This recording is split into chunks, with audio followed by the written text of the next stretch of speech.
superstar duo who took on Steph Curry in the Warriors. And guess what happened late? After the Lakers kind of got a little complacent with their lead, it was that shot from Steph Curry that got them the game. He had a step back against AD right here behind the back, between the legs, splash to win the game. Jalen, does this tell you more about the Lakers or the Warriors? Q said it's sunrise in the east, but it sets in the west. Hey, man, when Klay Thompson returns, oh, my goodness, you're going to have Kawhi, PG, the Splash Brothers, LeBron, and AD. For me, this was all about Steph Curry putting the world on notice, and it is great to see that he's one of the top players in the game.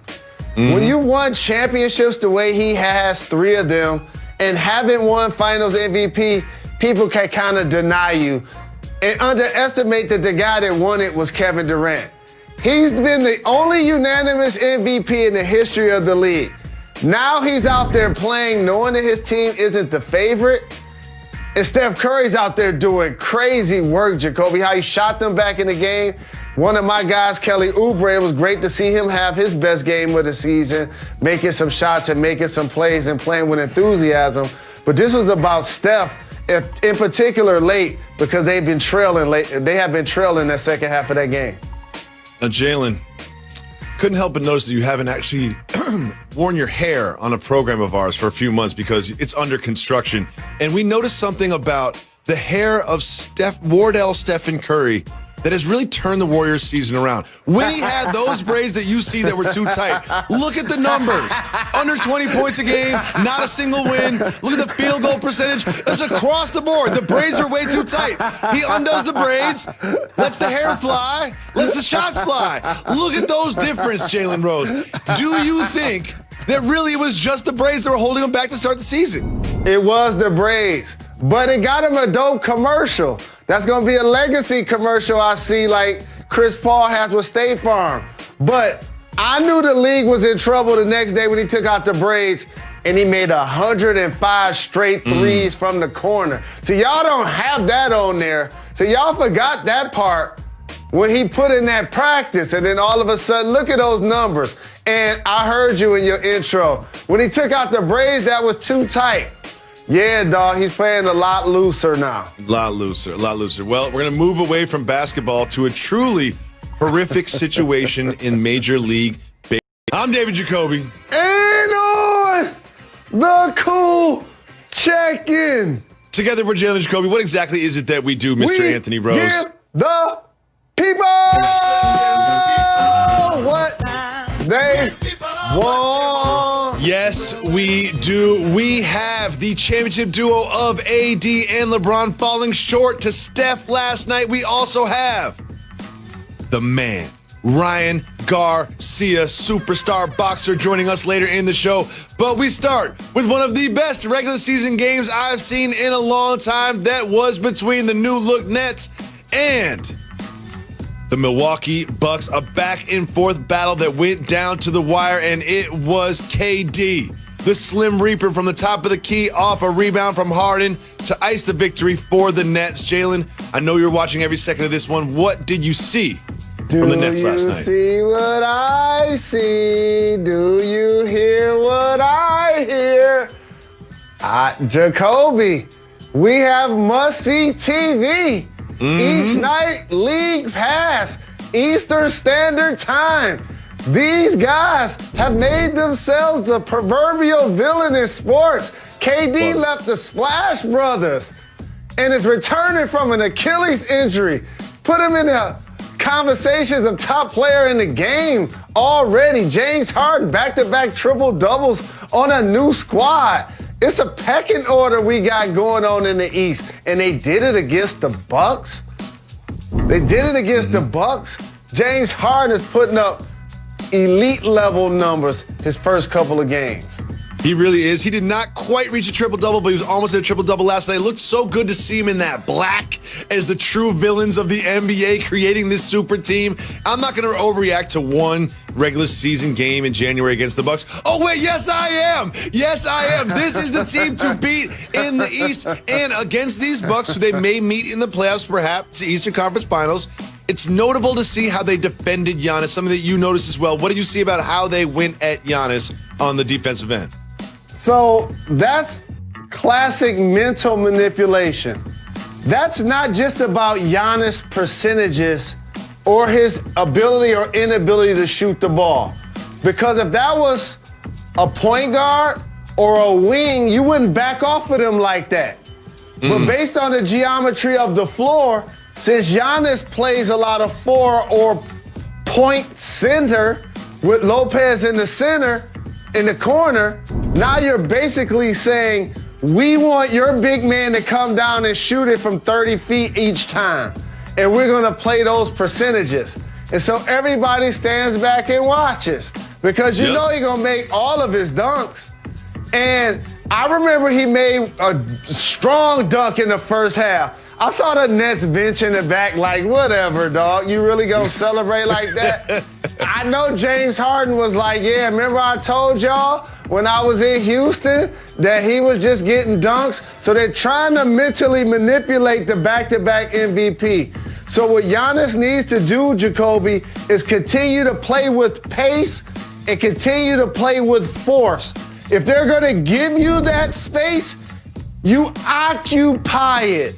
That's what you do. If you don't want to walk into a three, then you take up that space and you turn that into a downhill play and or into a pull-up jumper. But you know what else you can do? Dribble handoffs. It can be other action, passes, quick screen aways. So now that Middleton can turn the corner. They tried it with Forbes a couple of times. He just missed the shot. So for the Milwaukee Bucks, there's so many things offensively they can do to take advantage of a team like the Nets that's going to try to force Giannis to shoot all three-pointers. But there are also things he can do as a player to continue to attack and take up that space.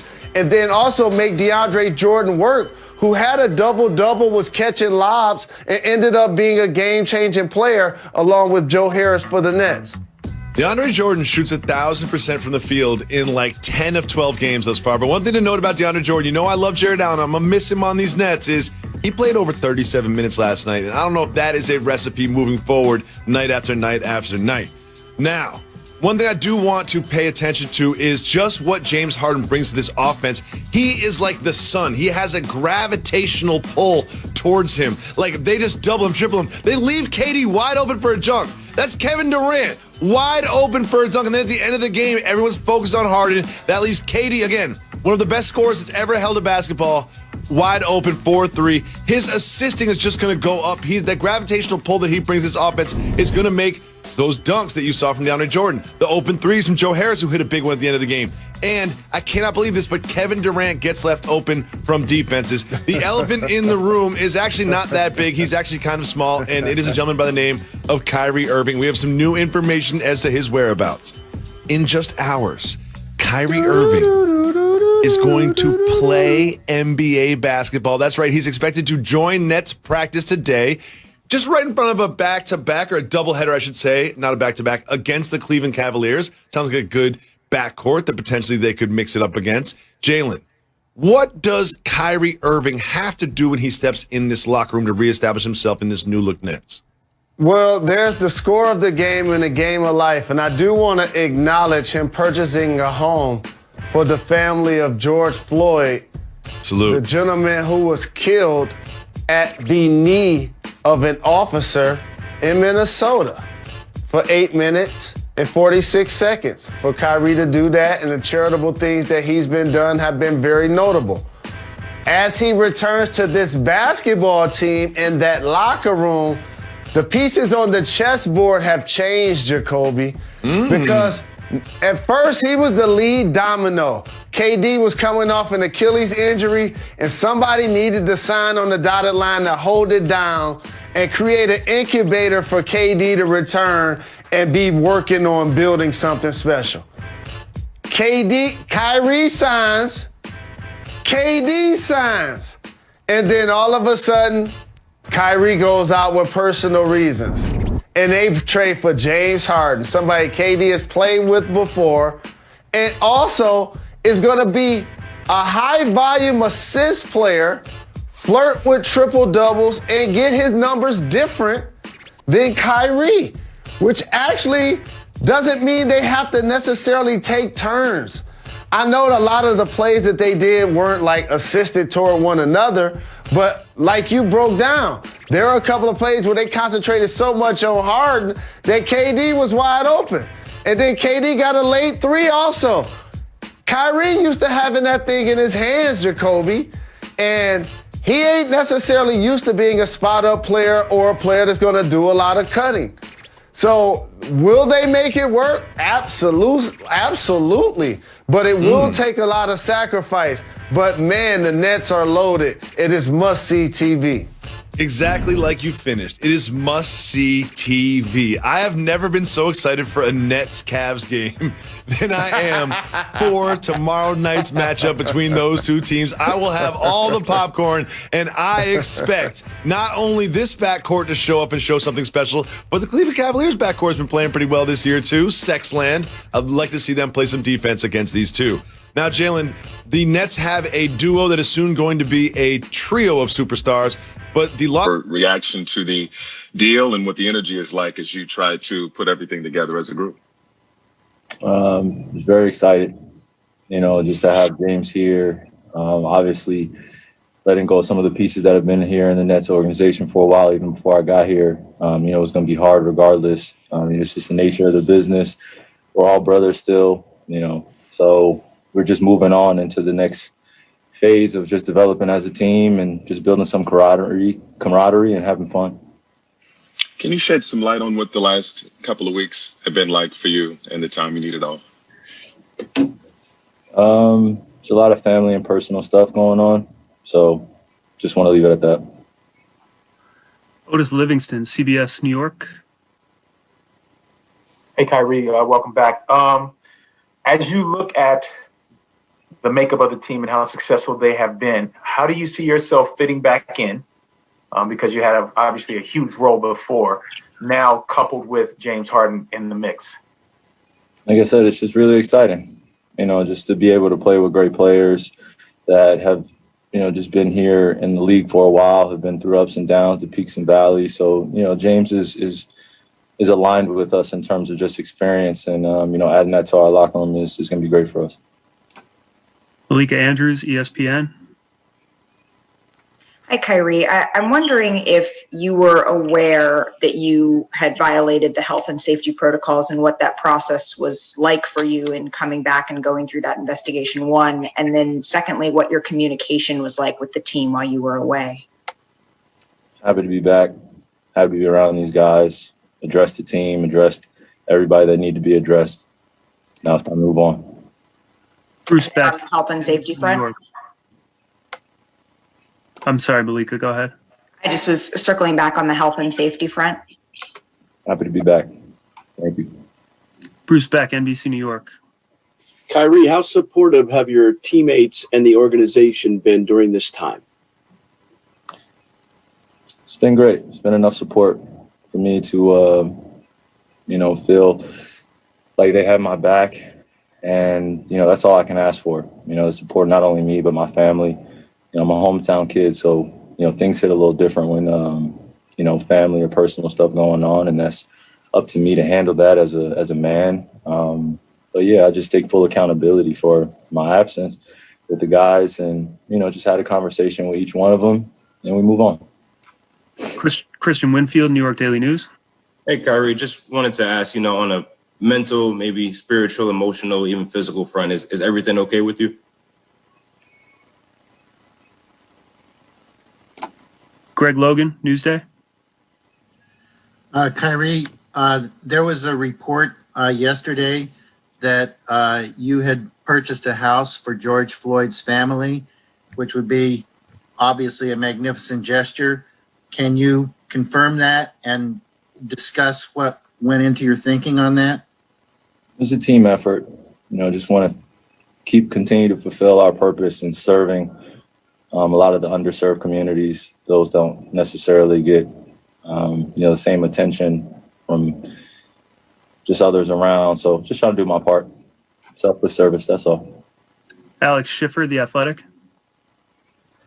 Hey, Kyrie, welcome back. While you were away, were you able to regularly work out? And if so, did you have access to a gym or was it home workouts? Just what was your conditioning like while you were away? No, it's just at home, man. Just working out. Brian Mahoney, Associated Press. Hey, Kyrie. A lot of stuff has obviously happened in the world the last couple of years. Has anything that's gone on made you change your commitment to basketball at all, minimize the importance of it? It's just a separation between what's going on here, when I'm playing professionally and what's going on out in the world. And if you don't create that distinction, then it's easy to feel the weight of the world while you're going out there and playing. So, I would be lying sitting here and saying I don't feel what's going on in the world, and nor am I paying attention to it. I just have a huge responsibility, I feel, to continue to serve my community and the underserved. And, when I'm out here playing, it's continuing to leave knowledge with these guys and commit to something, like I always say, bigger than ourselves. This team environment here, or just in basketball in general, it takes sacrifice and compromise, and we got to come to an agreement and just stand balanced throughout this long journey. So that's all I'm trying to do. Ian Begley, SNY. Hey, Kyrie, I know that, you said that why you were out was a personal matter and you're just leaving it at that. But I'm just curious, like, for the net fan out there who, was living and dying with you guys and wasn't sure why you were not playing and was frustrated by that, would you have any explanation to that fan? Well, the beautiful thing about that is that I started off as a fanatic and I started off as a fan. I've been invested in this organization since I was a kid, and also now that I'm in this role as a player, there is quite a difference. And, the fans out there, want to apologize to them as well. My commitment has always been to bringing something special to Brooklyn. It wasn't just a championship. It was unity, it was equality. It was just bigger things than just the game itself. It took quite a while and quite a few valleys to get back home initially, So for me, I'm just taking every day, just being grateful, but for the casual or the fanatic, it's part of our culture. And, I'm back. I'm happy to be back. And we got some great pieces and we just move on. And I let my actions and my game speak for itself like I planned on doing, just needed a pause. Barbara Barker, Newsday.